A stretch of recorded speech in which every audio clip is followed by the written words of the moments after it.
Hey everyone, good morning, good afternoon, good evening, wherever you're watching us from. Welcome back to another webinar under the customer collaboration wave that we've been hosting on a monthly basis now. And today we're really excited because we have a very important topic as we get into this second half of 2025.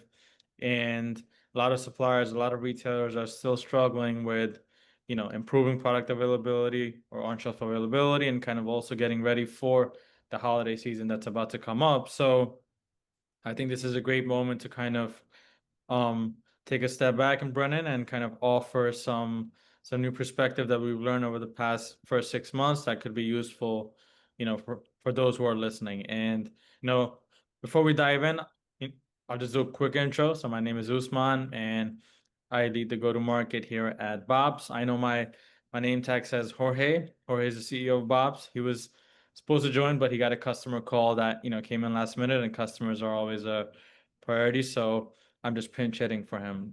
Brennan, do you want to give a quick introduction for those folks who might not know you, which I believe are not many folks? Oh, no, certainly. There are plenty of people that don't know me. I'm Brendan Stufley. I'm the director of CPFR here at BOPS. And actually just celebrated my 1 year anniversary with the organization as we continue to do great things and learn as we go. And today's session is no different, where we share what we've learned and hope to learn more from the group here today.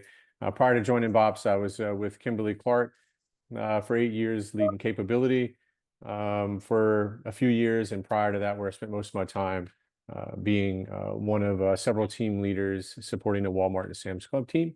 And then I've also been a part of the teams here locally in Northwest Arkansas of Kraft Foods, ConAgra, and also SC Johnson over the, call it, 18 or so years in CPG.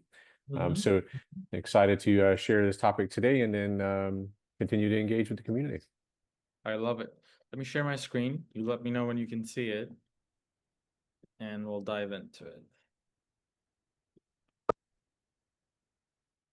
Are you able to see my screen, Brendan? Should be coming up now. It's loading, There we go. and now it's live. All right.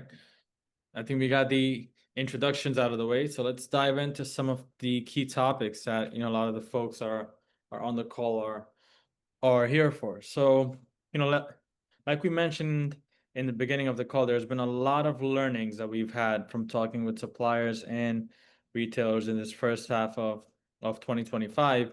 And it seems that, there's a seismic shift happening in how suppliers view their relationship with their retailer or customer and how those customers view their relationship with all of their suppliers. And I think based on the data that we've seen, based on some of the qualitative conversations that we've had, this relationship was almost stuck in a particular form over the last couple of years. And both parties are starting to break out of that, you know, form that they were stuck in and rethinking, okay, how can we maybe do things a little differently? How can we do things a little better? Because the way that we're doing things right now, they're not getting the results that we're hoping for. And I think there's a lot of factors that contribute to that. And we can spend another hour just talking about them. But Brennan, before we dive into this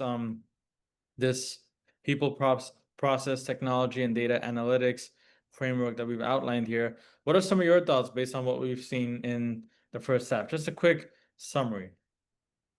Yeah, absolutely. With meeting across, whether it be CPG, retailers, some industry panels out in the conferences that we attended here in the first half of the year, what I'd say is, although today's discussion is mostly centered around your internal customer collaboration team and how do you present to your partner, in this instance being the retailer, there is also similar activity, whether it's broad projects, small pilots on different technologies or capabilities. And when I Mhm. say capabilities, that includes workflows or role-based type instances where you can help the current analysts or group of teams work better together.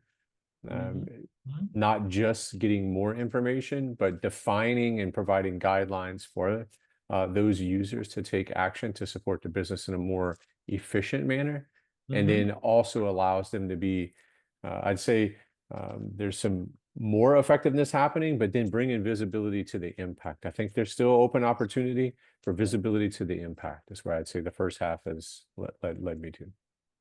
I love that. And I think that's a perfect segue into diving into these four topics. So, let's start at the very top. I think no matter how much technology evolves, no matter how deep and thought through your processes are, no matter how many analytics capabilities you have, I think the core of how this problem of on-shelf availability, of out of stocks, of excess inventory is going to be improved, I think it starts with people. I think people are at the heart of all of this. And one of the key points that we've seen is when the customer supply chain and particularly the commercial team both start sort of working together, getting on the same page, it creates a sense of magic, of wow, like I didn't realize we were both trying to row this boat in the same direction. Like we've been operating this way for a while, and this feels different. What are your thoughts on this first type of I call framework mechanism that we're sharing with the audience based on, our learnings from the first half and also some 2024 around this better collaboration between commercial and customer supply chain teams at a particular supplier?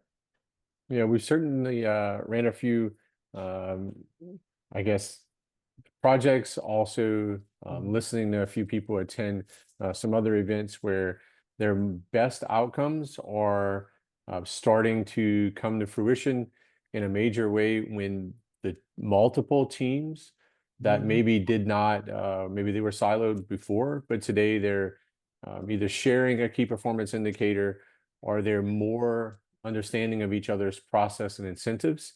This is helping them move from call it, maybe it's not constructive Mm-hmm. type manner, into now they're being proactive, and then they're proactively sharing ways that the other person may be able to assist. Let me give you an example. Please. Maybe a team has an analyst for supply chain, and they have either retail operations or a field sales type role that does analytical work to Mm-hmm. discuss why maybe sales or maybe a units per store per week metric may be going down, even Mm-hmm. though it looks like we have satisfactory weeks of supply at the store level. And in this instance, maybe this customer supply chain team has a capability or tool that is calling out where they have unproductive inventory, because to the supply chain team at this organization, they are really specifically looking at inventory productivity and how much to produce to be able to reorder that replenishment. However, the salesperson was highly looking at just their sales through rate, trying to hit a hurdle rate, and they were just short of it. And they thought they were going to hit the mark, and in fact, they just lost a little bit more. And that extra 5 to 10% of stores needed to grow, and they couldn't get it. And the supply chain person, after the fact, was like, "Oh, I knew this was happening. I've been working with the buyer," or in this instance, a buyer meant more replenishment than it did commercial.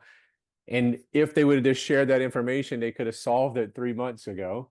But now they're Mm-hmm. prepared for the future. And this is what I say, when they were willing to share even the poor outcomes, this allowed another person to be like, "Oh, this wasn't a poor outcome for me. I felt like this was a win because I discovered something." And they just didn't share it with one another. I love that example.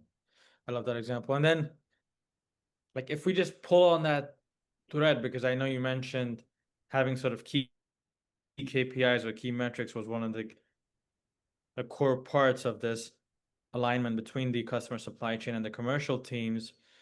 If we're looking at it from the second bucket, which is process here, and I think a lot of supplier teams still overemphasize on the metric of on time in full, OTIF, and I think rightfully so because it's super important. But why do you think we're seeing a lot of the suppliers that we at least partner with who are kind of moving the needle when it comes to their key business outcomes that they're looking for?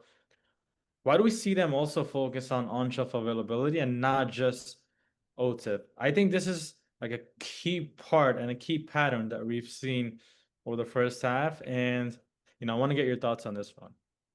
Yeah, we've certainly moved into call it, we are now years removed from significant supply chain disruptions. Yes, we Mhm. we have disruptions in events across different commodities that may cause disruption in supply chains for sure to both to get into a finished good.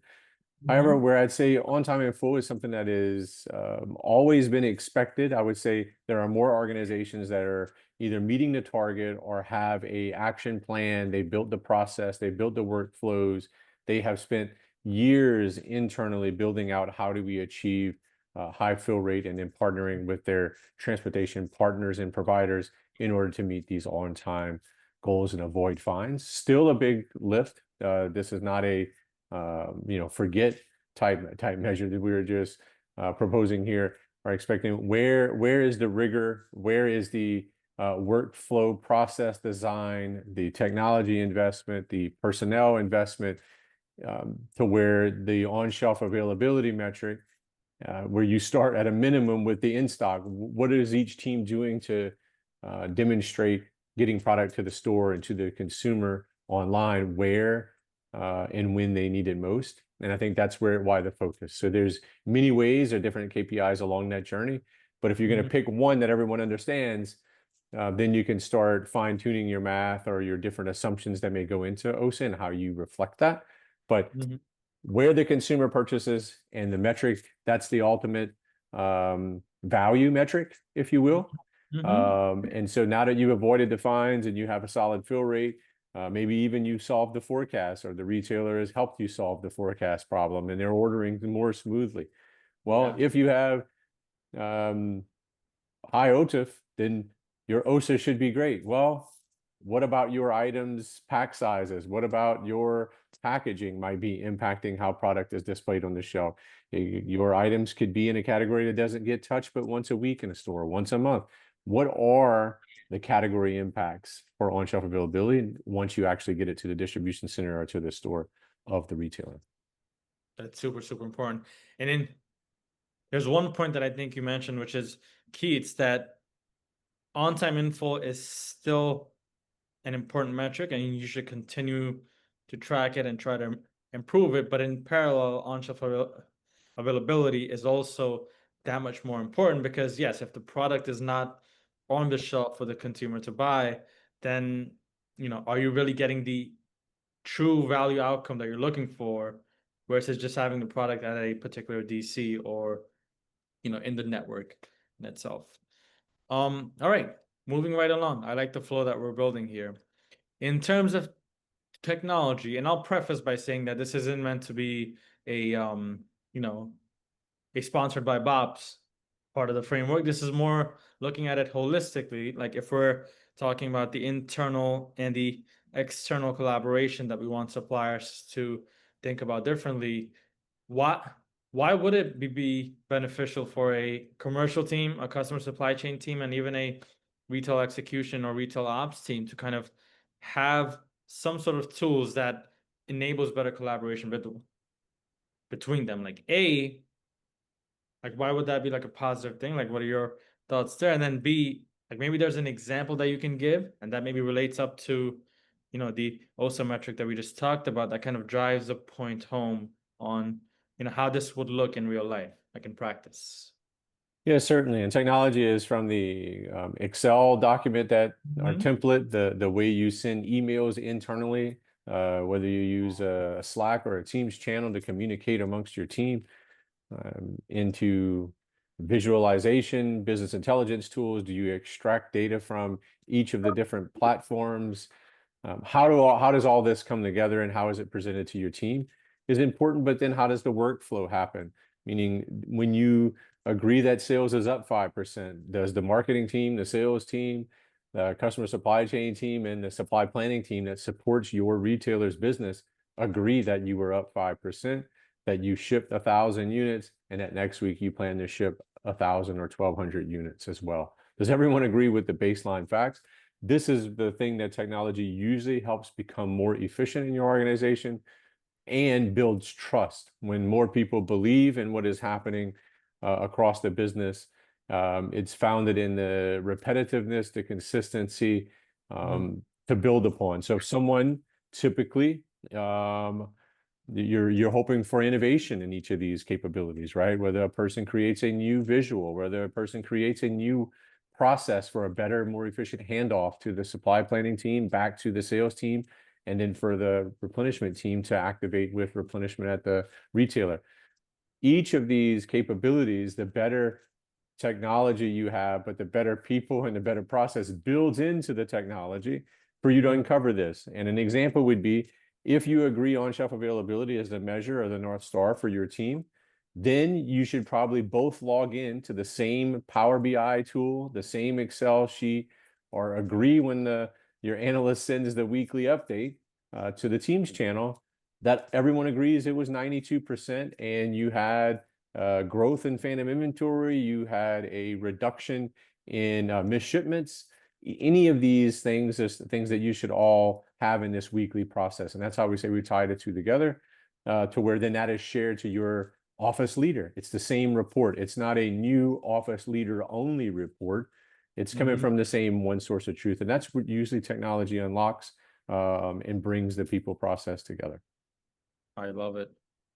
And so this next point is around data and analytics, and it actually reminds me of a quote from one of our customers where they said we basically went from looking at what happened and what went wrong to being able to now say like what might be coming down the line and how can we get ahead of it.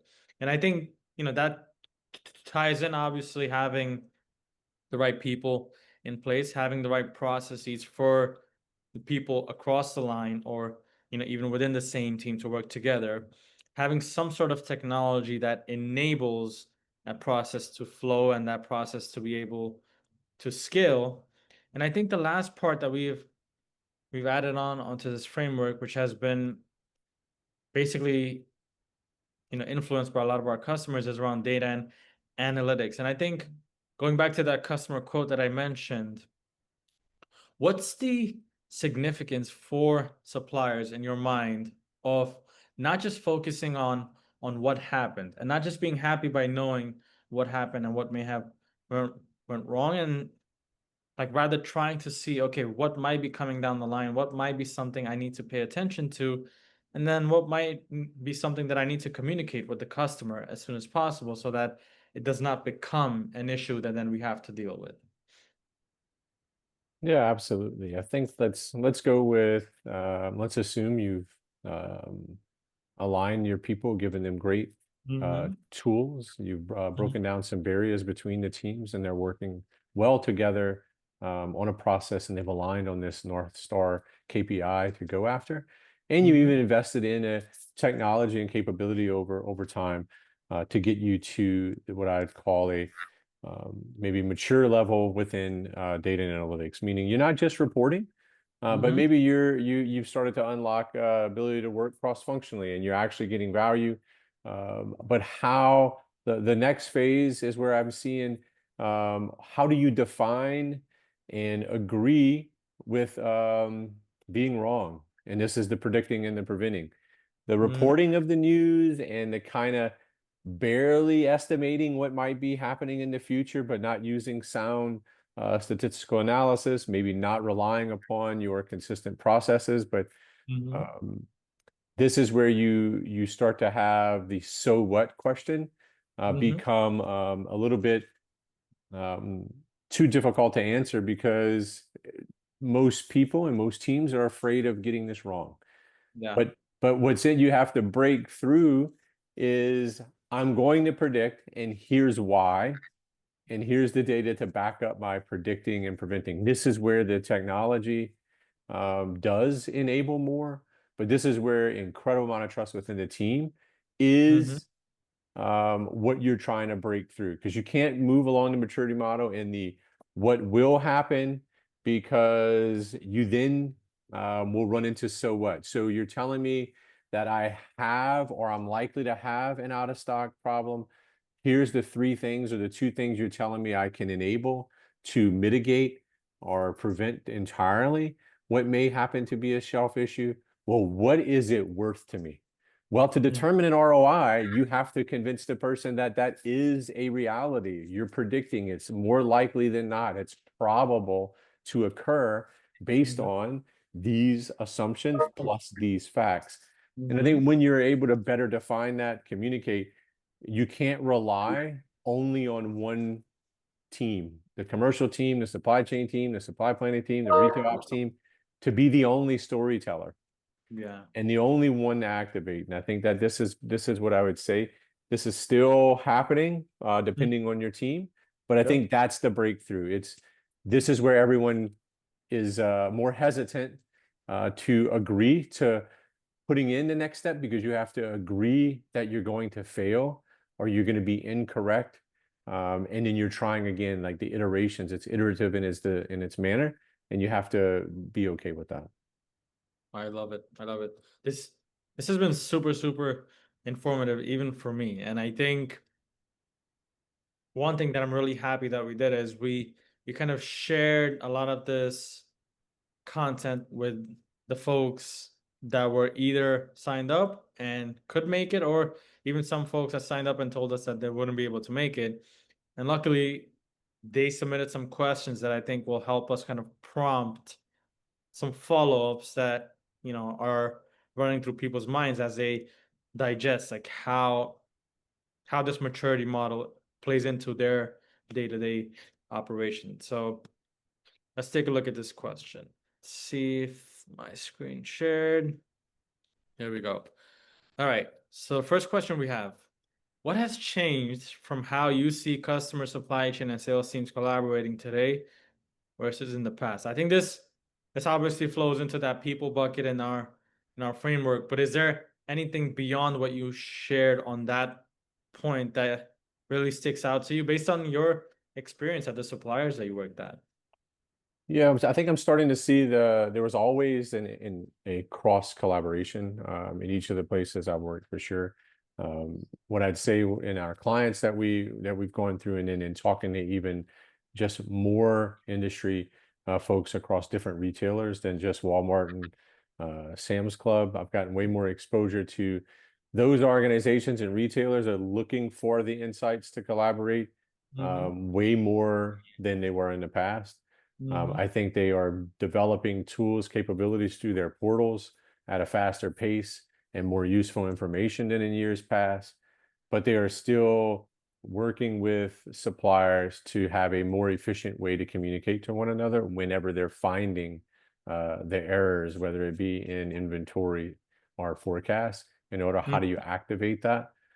The other big key tenet I'm seeing is where we can get the internal teams to agree to a North Star metric, their external partners, first with retail merchandisers, but also even their marketing team believes in the data and the path. They're influencing more together as a Mm-hmm. commercial supply chain team together to go to the Mm-hmm. merchandiser with an activity or a project, or Yep. together with the marketing team on how much inventory and where to push the inventory based on previous results versus relying only on one group's opinion. I think that's where the difference is now versus yesterday. Wow. And it's exciting to see what that change is going to look like 6 or even 12 months from now. We'll do a webinar then and kind of look back on, all right, what happened in July 2025 that's different from, you know, December 2025 or even July 2026. All right, I think we have one more question that was pre-submitted by our audience, which was, do you have any tips for setting shared KPIs so that my team, so this is coming from, I'm assuming, a sales leader, my team, the customer supply chain team, and the retail ops team are on the same page? I like this question. It's it's pretty thought provoking. Yeah, I certainly won't have a full answer here. There's a lot to Mhm. unpack. I'll just Mhm. go at it at the maybe I touched on it briefly. I do think that understanding what are the current KPIs before you start trying to align on a shared KPI, I think it's you have to put in the effort to learn each other's roles and what Mhm. is the actual impact and what is the incentive of that team to act a particular way towards their metrics. So if we're trying to have a shipment number that we're targeting each month, understanding the retailer's goals for inventory, and do they care about inventory at quarter end? Do they care about it at month end?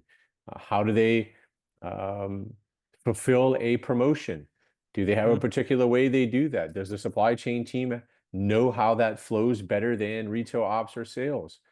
Why I say that is that the sales team wants to have their shipments come in a particular time in order to help their number, but also that helps production. That Yeah. helps know when the product will flow to the retailer's distribution center. But this also, these weeks matter because the retail ops team that is going to work to support you at the physical stores are also vitally interested in knowing, hey, I'm going to have to up my projects, my activities the week before, the week after, week 2, week 3 of the promotion.